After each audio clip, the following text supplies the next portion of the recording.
really think that it's so subjective. It's kind of dependent upon the actor and the casting director. What is the actor, really, really great at these roles? Once you give them 2-page scene, they kind of fall apart. It really is a case by case situation. There's no right or wrong answer to this question. In terms of from the actor standpoint, you're working. You're a working actor. Yes, they may be co-stars, they may be small roles, but you're working, you're getting on set, people know you, you're becoming that go-to person, and before you know it, somebody's going to give you a bigger shot, or you're going to go in for one of those co-stars, you're going to book the 2-3 line role, and all of a sudden they're going to give you more dialogue, and then they're going to add you to another scene. So you really never know. The point is that they are important, and they're part of your resume, they're part of your sort of background, and they're helpful, they're good things to do, and everything leads you to something else. So from the actor standpoint, I think that, at a certain point, some actors are like, you know what, I don't want to do co-stars anymore. That's fine. If that's your choice, that's totally fine. We respect that. I'm sure your agent will respect it as well.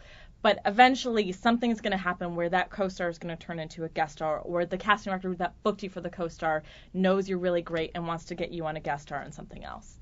So I think that, like I said, there's really no right or wrong to that.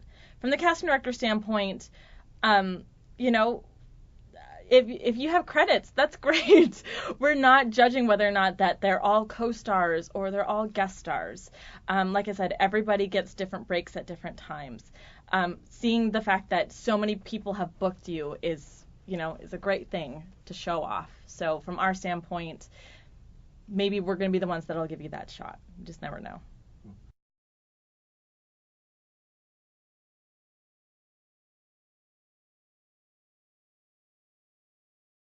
You should definitely keep it on your resume. You earned it. It's an earned credit. And the people that know you ended up on the cutting room floor are the casting directors that booked you for it.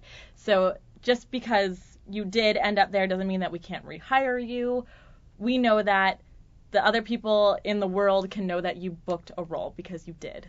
So definitely keep it on there. Like I said, you earned it. Hopefully you actually, if you're ending up on the cutting room floor, it means you worked. It means that you actually shot. So it's definitely worth to keep the credit on there.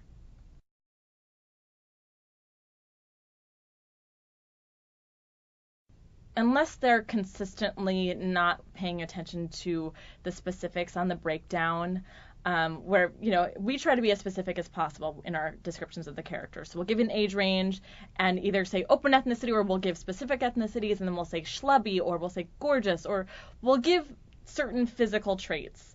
And if an agent consistently just submits people because they're the right gender and the right age range and doesn't pay attention to anything else, that's when I'm going to stop taking their submissions and their pitches so seriously. But otherwise, sometimes it's just one of those things where you have a really busy day and you missed those 2 adjectives, and it's just a human mistake. So unless it's something that is happening very, very consistently, we don't let the one time bother us.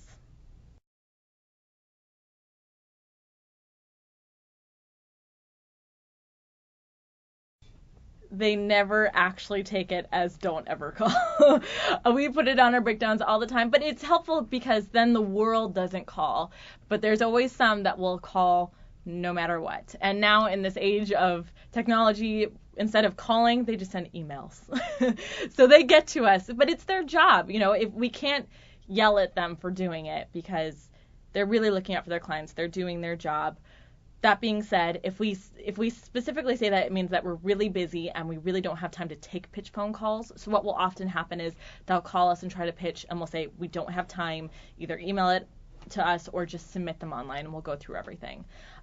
Sometimes they're really, really helpful. So even when we say no phone calls at all and somebody calls, it's still like, oh, okay, great. Let's meet this new person that we never would have found otherwise.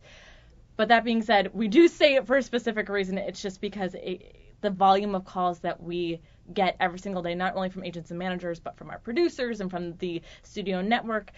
If we didn't say no phone calls at all, we would be on the phone all day and we would never be able to actually audition anybody. So it definitely comes from a specific place of, please help us out by, limiting your phone calls. And a lot of times agents will call and say, I'm so sorry, I never do this, but I'm so passionate about this person for this role. You want to listen to somebody who has that much passion for somebody.